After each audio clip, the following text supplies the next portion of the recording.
armed robbery cases, when put together with other violent crimes like manslaughter, murder, assault, burglary, and even suicide cases in Ghana, went up by about 20% in the first half of 2021 when compared to cases in the year 2020. Now, this is Atadeka, an area within the Kpone Katamanso municipal, and residents here say they continuously are being attacked in broad daylight, sometimes as early as 5 a.m. in the morning, by individuals on bikes, wielding guns, shooting and robbing them. So in today's edition of the Citi Newsroom, we are within this space, not just Atadeka, to examine the robbery cases that are taking place and what steps can be taken to resolve them.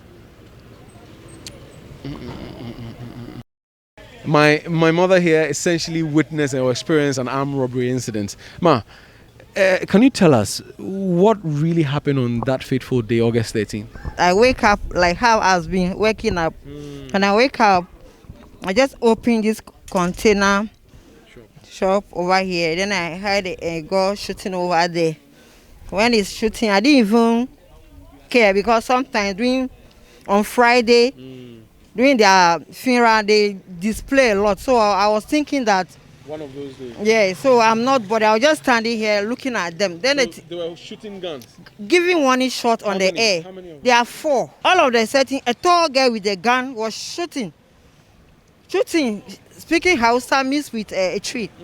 Me my one shot Ogusu Jinahoye then. Now I was still looking at him. He marched me to my shop. Wow. Took everything, money, my ring, voter ID card, have insurance in the back, safer, a lot of things. My ring, everything was gone.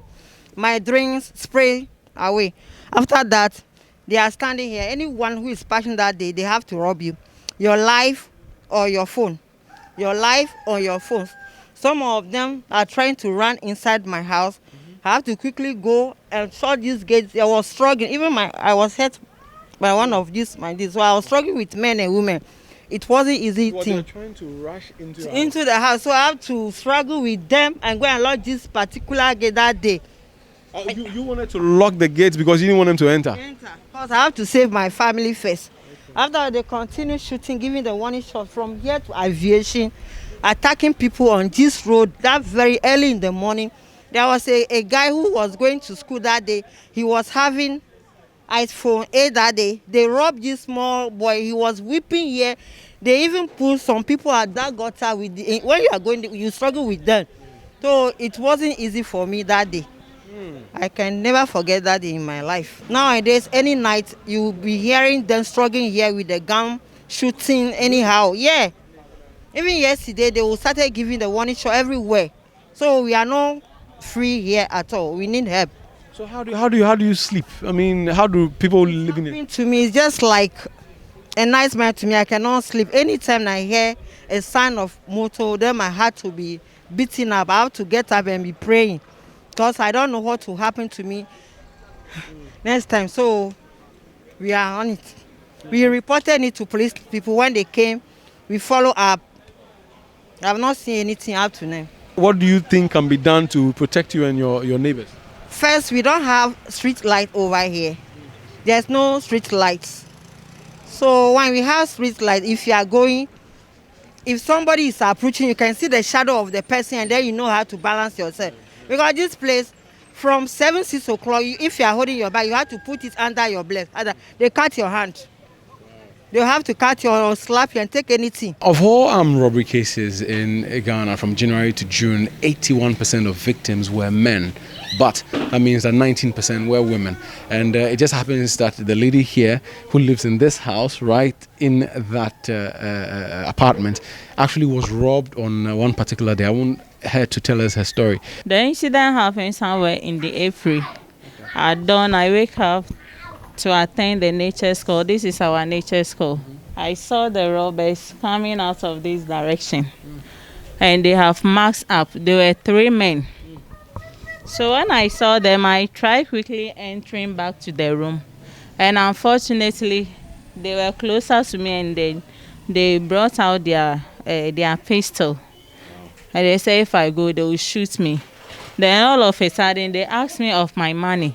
So they pushed me to my room. Then it was like, where is my money? Then I started struggling with one. So I took out his marks. So immediately I took out the mark, he turned. I was able to see the face, but immediately he turned his face. Then he used Hausa language to call a brother to come and help him. If not, I will defeat him. So the brother rushed inside. That was when they hold me back. They used their pistol on my cheek and then my thigh. And unfortunately, that day, I wasn't having e-cash. I had enough physical. It was 7,000 plus with some coins. Then they took it away. And they shot in my room too that very day. They shot? Yes.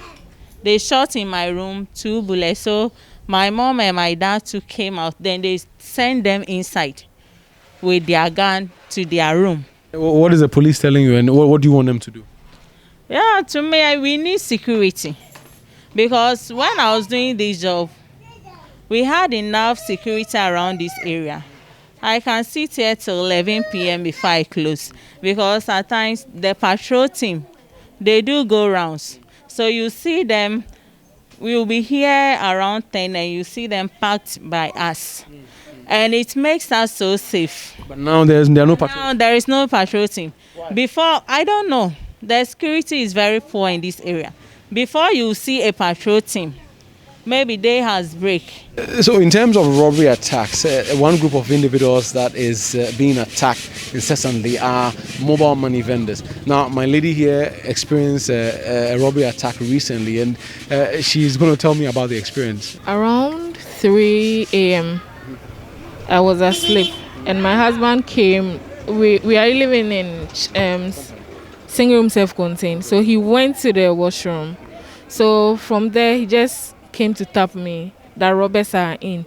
As soon as I stood up, like I just don't know what to do. So as soon as I woke up, I heard the noise, trying to break into the room. So they were breaking the and I started screaming, shouting for help. I just don't know, because it just happened like that while sleeping and someone breaking into your room. This happened when? On the 7th July. They came with their own cement, and it's as heavy as to break the door. So they tried, I think, 5 times. They couldn't enter. I was also screaming. So later my husband had to do like scream, hey, hey, and that, I think that scared them, because I think it was in the morning. So they thought people would rush in to catch them or something. So they had to do and run away. Wow. That's it. One of many armed robbery attempts as well as armed robbery stories, not just in Accra but across the country. This is the Citi Newsroom. Now, when you look at the data also, majority of cases happen in Accra in the year 2021. We are within a community in Greater Accra, specifically the Zenu community. This area apparently has come under incessant attacks from armed robbers and the likes. Now, I'm about to speak to a gentleman who has witnessed robbery attack and has also been attacked and also had some of his things stolen. I mean, for the people who live here, when you go through such an experience, I mean, the trauma, describe it to me. I mean, how do you live, wake up the very next day and then go about your life? And to be frank with you, it's very serious. I remember the day of the incident. I'm telling you, my wife couldn't sleep. Even it took her more than 2 weeks. We have to even go to the hospital for some psychological, let me say, for advice. Because when it's around 12 o'clock, then she begins to panic. She'll just rise up from the bed. If you ask her what is happening, she says, the things is just reoccurring to me.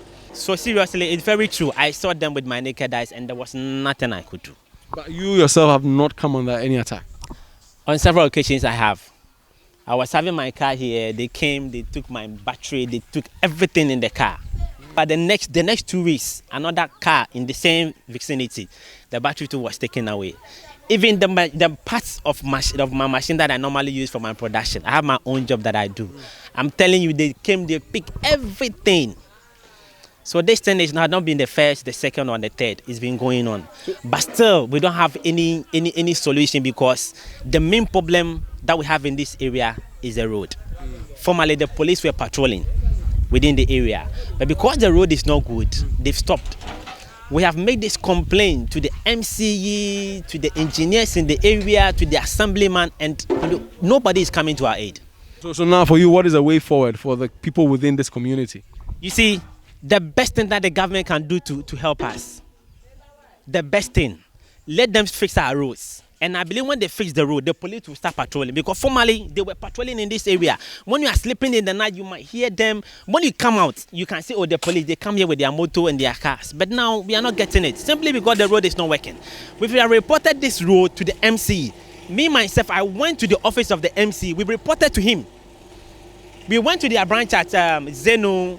When you go there, they came here with their engineers. And the kind of thing that he came here to say, I'm telling you, there was no... I don't know what to say. Everything was nyama. I'm telling you, to be frank. Because if they want us to go and buy our own guns and defend ourselves, we will do it. But when I go and buy the gun and you come and tell me it is illegal, somebody comes to my house and come and shoots me. Whilst I can defend myself with a gun that I can buy, what do you want me to do? I cannot sit down and lose my family. That one, it cannot happen. Do you understand? It cannot happen. We cannot sit down and then you live in your house and you are panicking. It is never done anywhere. Area I say no, FR road into no. BBC now offer police and I say fire background offer fire service. Omo to me ma because akwani nye. Ya afraid DC any engineer oma be share this ni kura dem want to the 9C hada. Ba engineer dey there wabaha abe share say omo be ye. You show tower na you show no amount for block you show into me call. Say akwani nye into no police for no. Even baby omo si free care no mo. On be tia kura no na akwani ho. Police for no be to me afa. Omo si free care no mo kura no baby any one mo be to me afa. Last say a jet of ye bi mu. Omo direct fire service car. Ano so be do insuna no here wa blow alarm sa before me sorry bisa say him for na janitor na say ya direct car no be farm market e chirebe kono na say enuama say. So behind me is a district police headquarters for Zenu Atadeka, and the stories we have shared with you so far indicates that the robbery incidents are rampant in these areas, and they have reported the cases, but they say they do not have any feedback on the next steps to apprehend the suspects that attacked them. But on the national level, what steps are being taken to ensure that robbery cases that are being experienced across the country are drastically reduced, if not eradicated completely? The strategy, one, is the deployment of the Special Anti-Robbery Task Force. Second, to build the capacity of the various regional commands, which they require resources, equipment to fight this robbery. Thirdly, to engage communities in those noted areas and beyond, to get them involved in policing in terms of providing credible information to the police. And this is what we are doing. Don't forget that these developments are not just sudden. Some are perennial legacy that are developed over the years, for the last 10 years or so. And the police have been battling it. But this time around, there is a grand security operation that is being coordinated from the National Police Headquarters. And deployment has been made in all those areas, intelligence-wise, and high-presence police visibility and robust fighting of big crime. And I can tell you that the police is so determined that whatever we do to allow police primacy and authority to prevail on the ground, we're going to do it in all those areas. And this is what is happening. The acting inspector general of police has set the ball rolling. The administration has set the ball rolling. And commanders, including the members of the police high command, that is the police management board, have also been deployed to be visiting some of these areas, encouraging our men, making sure that they boost the capacity of this operation. I tell you, the coming days, the coming times, we're going to see an increase in this personnel, to make sure that we provide the much needed security.